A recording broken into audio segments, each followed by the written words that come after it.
Important theories in chronological order का ये है पार्ट 4। इसमें हम डिस्कस करेंगे theories of macro economics and theories of QTM या theory of money in chronological order.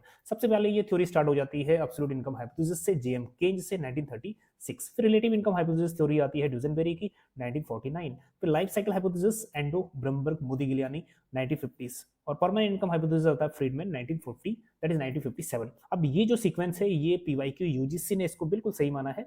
Different books में इसका ऊपर नीचे हो सकता है, बट हाँ यूजीसी इसी को सही मानता है और बहुत बार क्वेश्चन बन चुका है। चलिए उसके बाद again JM Keynes 1936। Post Keynesian economics आ जाते हैं, जैसे न्यू केन्जियन थ्योरीज 1940 से 1970s तक। इसमें जुड़े हुए हैं Paul Samuelson, Alvin Hansen, John Robinson. फिर आ जाते हैं मॉनेटरिज्म, जिसके मेन लीड रोल प्ले करते हैं Milton Friedman.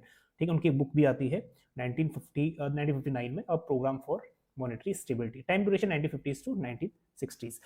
New classical economist आ जाते हैं 1970s से 1980s तक। Robert Lucas, Thomas Sargent main नाम रहते हैं। रियल बिजनेस साइकिल में आ जाता है 1980s में एडवर्ड प्रेस्कॉट, फिन किडलैंड वगैरह।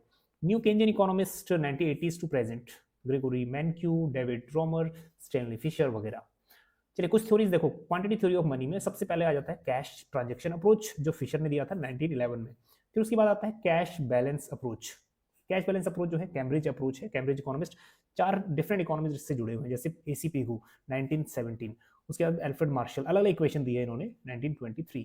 डीएच रॉबर्टसन 1922 और केंज 1923। एक नाम और जुड़ा हुआ है, हाउट्रे एंड फ्रेडरिक लेमिंगटन 1921-22। उसके बाद रिफॉर्मुलेट किया इसको, reformulation of QTM, that is Keynes 1930s।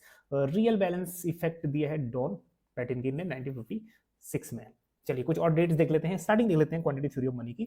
16th century में इसका स्टार्ट हो जाता है, that is price specific flow mechanism, जो हमने किया था डेविड ह्यूम वगैरह, जीम बॉर्डिन इसमें जुड़े हुए हैं। 20th सेंचुरी में फिशर का आया इक्वेशन 1911 में। फिर 20 to 30 में कैम्ब्रिज इक्वेशन आ गई, और 1936 में केंज का क्रिटिक आ गया इसके ऊपर।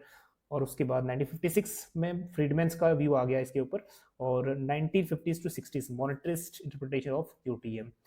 नेक्स्ट उसके बाद 1980s to 2000 QTM in new classical and RBC models, that is Robert Lucas, Thomas Sargent and others. चलिए कुछ अदर थ्योरीज, जैसे ISLM models, Hicks and Hansen's 1937, Phillips curves 1958, Mundell Fleming models 1960s, optimum currency area Robert Mundell 1960s। मिलते हैं next